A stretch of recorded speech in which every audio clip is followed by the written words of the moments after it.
নমস্কার বন্ধুরা, তিয়াসার রেসিপিতে সকলকে স্বাগত জানাই। আজ আমি আবারও হাজির হয়েছি একটা কচি সজনে ডাঁটা দিয়ে নিরামিষ রেসিপি নিয়ে, যেটা গরম ভাতের সঙ্গে খেতে অত্যন্ত সুস্বাদু লাগে আর বানানো খুবই সহজ। ঘরে থাকা সামান্য কয়েকটা উপকরণ দিয়ে রেসিপিটা খুব সহজেই আপনারা তৈরি করে নিতে পারবেন। তাহলে চলুন দেখে নেওয়া যাক এই বসন্তের সেরা কচি সজনে ডাঁটা দিয়ে দুর্দান্ত স্বাদের নিরামিষ রেসিপিটি।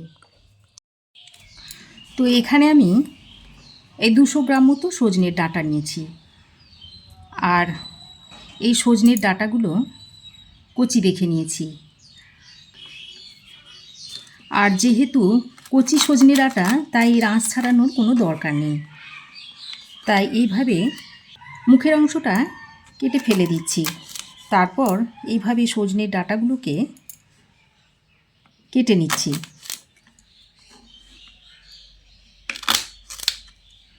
খুব বেশি বড় বা খুব বেশি ছোট করে সজনের ডাঁটাগুলোকে কাটার দরকার নেই। ঠিক এরকম একটু মাঝারি সাইজ করে সজনের ডাঁটাগুলোকে কেটে নিচ্ছি।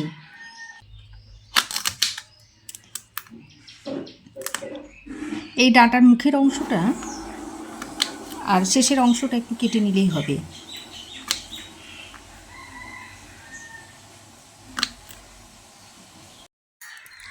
তো সজনের ডাঁটাগুলোকে এই রকম একটু মাঝারি সাইজ করে কেটে নিয়েছি। এবার কাটার পর এই সজনের ডাঁটাগুলোকে জলের মধ্যে ডুবিয়ে দিচ্ছি। এবার আমি দুটো মাঝারি সাইজের আলু নিয়েছি। এবার এই আলু দুটোকে কেটে নিচ্ছি। প্রথমে মাঝ বরাবর আলুটাকে কেটে 2 টুকরো করে নিতে হবে। তারপর এইভাবে লম্বা লম্বা করে আলুটাকে কেটে নিচ্ছি। তো দেখুন, এইরকম লম্বা আর একটু সামান্য মোটা করে আলুটাকে কেটে নিয়েছি। ওই একইভাবে এই আলুটাকেও কেটে নিচ্ছি। আর এই আলুটা যেহেতু সাইজে বড়, তাই আমি এইভাবে করে কেটে নিচ্ছি। এবার এই কাটা আলুগুলোকে একটা পাত্রে তুলে নিচ্ছি। কাটার পর এবার আমি একটা মাঝারি সাইজের টমেটো নিয়েছি। এই টমেটোটাকে আমি একটু লম্বা লম্বা করে ফালি করে কেটে নিচ্ছি।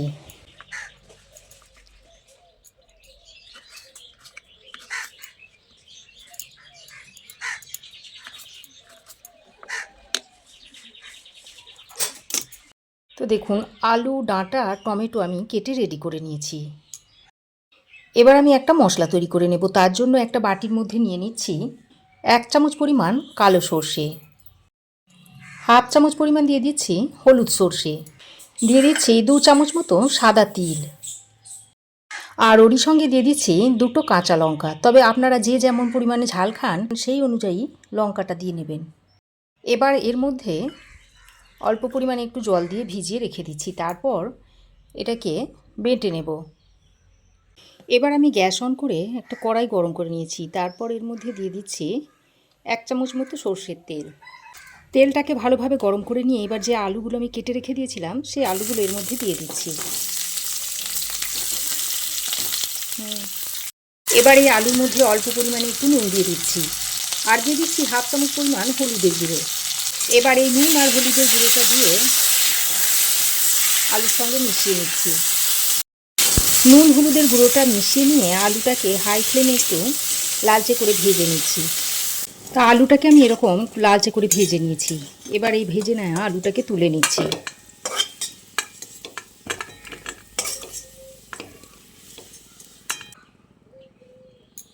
তারপর ওই কড়াই আমি আরও 1 চামচ পরিমাণ সর্ষের তেল দিয়ে দিচ্ছি।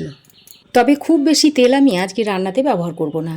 তেলটা ভালোভাবে গরম হলে এর মধ্যে দিয়ে দিচ্ছি হাফ চামচ মতো কালো জিরে। কালো জিরেটা ভালোভাবে ফুটে উঠলে এর মধ্যে আমি দিয়ে দিচ্ছি হাফ চামচ মতো হলুদের গুঁড়ো, আর দিয়ে দিচ্ছি হাফ চামচ মতো কাশ্মীরি লঙ্কার গুঁড়ো।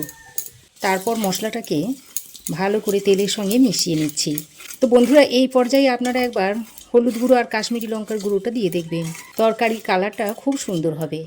এবার আমি যে মশলাটা বেটে নিয়েছিলাম সেটা এর মধ্যে দিয়ে দিচ্ছি, আর ওরই সঙ্গে যে টমেটোটা কেটে রেখেছিলাম সেটা দিয়ে দিচ্ছি।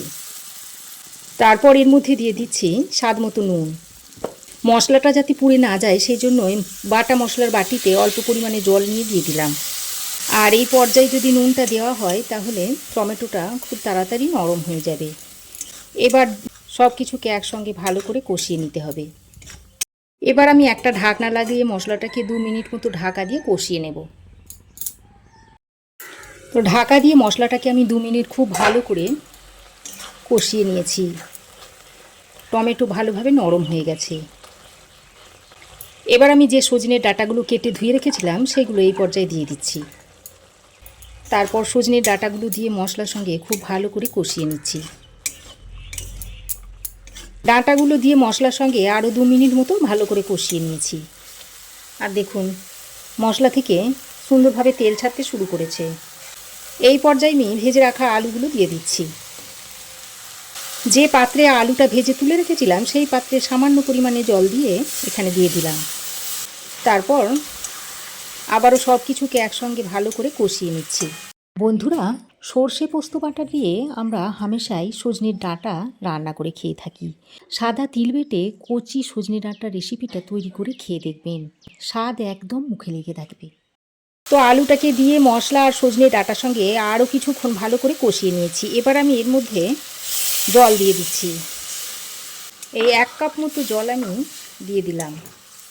জলটা দিয়ে আবারও একসঙ্গে ভালো করে মিশিয়ে নিচ্ছি।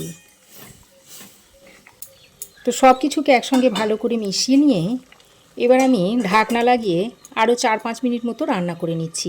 ঢাকা দিয়ে আমি আরও 4-5 মিনিট মতো রান্না করে নিয়েছি। আর আলু দেখুন ভালোভাবে সেদ্ধ হয়ে গেছে, ডাঁটাও খুব সুন্দরভাবে সেদ্ধ হয়েছে। এবার আরও একবার ভালো করে নেড়ে চেড়ে মিশিয়ে নিয়ে এর মধ্যে দিয়ে দিচ্ছি কয়েকটা চেরা কাঁচা লঙ্কা। আর স্বাদের ব্যালেন্সের জন্য অল্প পরিমাণে একটু চিনি দিয়ে দিচ্ছি। তারপর আবারও একসঙ্গে ভালো করে নেড়ে চেড়ে মিশিয়ে নিচ্ছি। এবার সবশেষে 1 চামচ মতো কাঁচা সরষের তেল ছড়িয়ে দিচ্ছি। তারপর আবারও ভালো করে নেড়ে চেড়ে মিশিয়ে নিয়ে আরও 2 মিনিট মতো ঢাকা দিয়ে রেখে দিচ্ছি। তো আরও 2 মিনিট ঢাকা দিয়ে আমি রেখে দিয়েছিলাম। এতে করে কাঁচা লঙ্কা, সরষের তেল আর চিনির ফ্লেভারটা একসঙ্গে ভালো করে মিশে গেছে। তো রেসিপিটা এখন সার্ভ করার জন্য একেবারে রেডি হয়ে গেছে। আর দেখুন দেখতে কতটা সুন্দর হয়েছে, আর খেতেও হয় অসম্ভব টেস্টি। একবার তৈরি করে খেয়ে দেখবেন। এবার আমি এই নিরামিষ ডাঁটা আলুর তরকারিটা একটা বাটির মধ্যে সার্ভ করে দিচ্ছি।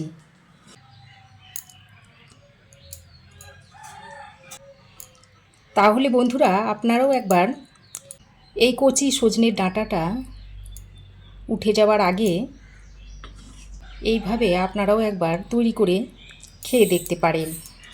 আর খেয়ে কেমন লাগলো অবশ্যই একটা কমেন্টে জানাবেন।